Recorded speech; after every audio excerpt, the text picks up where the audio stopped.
రానున్న చుక్కలే విన్నా గాని కదిలించలేదా కాస్త కూడా నీ మనసుని పరదాలు దాటి ఒక్కసారి పలకరించవేమి అందరినీ ఇలా వెంటపడి అడగాల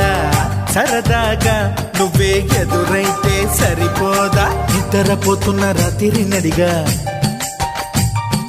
గుటికి చేరిన గువ్వల నడిగా